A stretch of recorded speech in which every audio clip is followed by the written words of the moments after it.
पड़े अविद्या में सोने वालों, खुलेगी आँखें तुम्हारी कब तक। पड़े अविद्या में सोने वालों, खुलेगी आँखें तुम्हारी कब तक।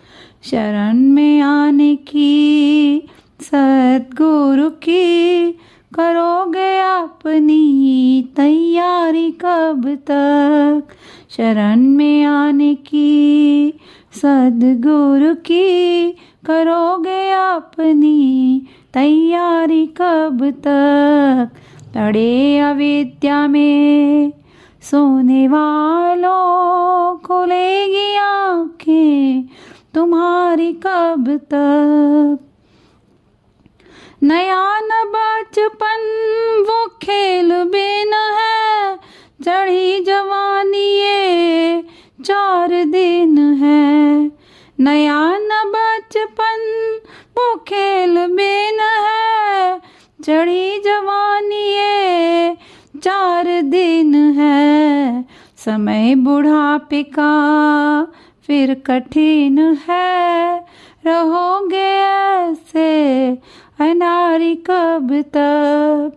समय बुढ़ापे का फिर कठिन है, रहोगे ऐसे अनारी कब तक। पड़े अविद्या में सोने वालों, खुलेगी आँखें तुम्हारी कब तक। अजब अटारियों चित्र सारी, मिली मनोहर है तुमको नारी। अजब अटारियों चित्र सारी, मिली मनोहर है तुमको नारी। बड़ी है दौलत की जो खुमारी, रहेगी ऐसी ये सारी कब तक। बड़ी है दौलत की जो खुमारी, रहेगी ऐसी ये सारी कब तक। पड़े अविद्या में सोने वालों, खुलेगी आँखें तुम्हारी कब तक। जो यज्ञ आदिक है कर्म नाना, फल है उन्हों का सुख स्वर्ग पाना। जो यज्ञ आदिक है कर्म नाना, फल है उन्हों का सुख स्वर्ग पाना। मिटे न इनसे भव आना जाना, सहोगे संकट ये भारी कब तक। मिटे न इनसे भव आना जाना, सहोगे संकट ये भारी कब तक। पड़े अविद्या में सोने वालों, खुलेगी आँखें तुम्हारी कब तक। कबीर तो कहते हैं पुकारी, मगर तुम्ही को है अख्तियारी। कबीर तो कहते हैं पुकारी, मगर तुम्ही को है अख्तियारी। सुनो अगर ना सुनो हमारी, बनोगे सच्चे विचारी कब तक। सुनो अगर ना सुनो हमारी, बनोगे सच्चे विचारी कब तक। पड़े अविद्या में सोने वालों, खुलेगी आँखें तुम्हारी कब तक। शरण में आने की सद्गुरु की करोगे अपनी तैयारी कब तक। पड़े अविद्या में सोने वालों, खुलेगी आँखें तुम्हारी कब तक।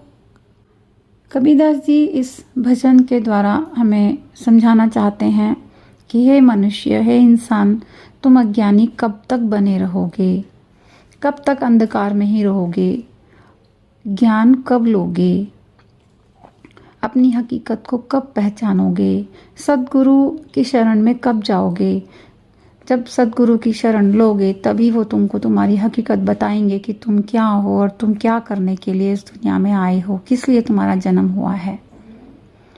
बचपन, जवानी ये बहुत जल्दी बीत जाती है और इस समय हम कुछ कर भी सकते हैं कि शरीर में जवानी होती है, जोश होता है, तो उस समय में हम कुछ भी कर सकते हैं, लेकिन उसको हम ऐसे ही बिता देते हैं खेल खेल में ही। और जब बुढ़ापा आ जाता है वो समय ऐसा कठिन हो जाता है कि हम उस समय कुछ करने की हालत में भी नहीं रहते और हम अपने अच्छे समय को ऐसे ही बर्बाद कर देते हैं।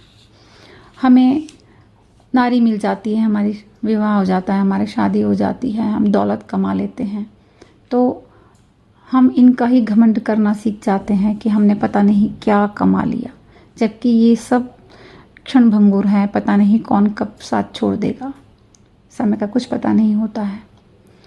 हमें उस समय में अच्छे कर्म करने चाहिए, सद्गुरु से ज्ञान प्राप्त करके अच्छे कर्म करने चाहिए, अपने अहंकार को छोड़ना चाहिए और हमें जानना चाहिए कि हम आने जाने के क्रम से कब मुक्ति पाएंगे, कब हमें मोक्ष मिलेगा, हमें मोक्ष कैसे मिल सकता है। हमें ऐसे कार्य करने चाहिए।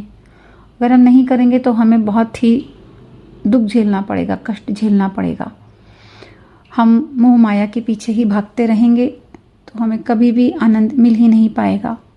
सुख मिलेगा वो भी कुछ समय का होगा, अंत में फिर हम दुखी ही होंगे। तो कबीरदास जी कहते हैं कि समय रहते हमें इस चीज़ को जान लेना चाहिए, गुरु के साथ सत्संग कर लेना चाहिए।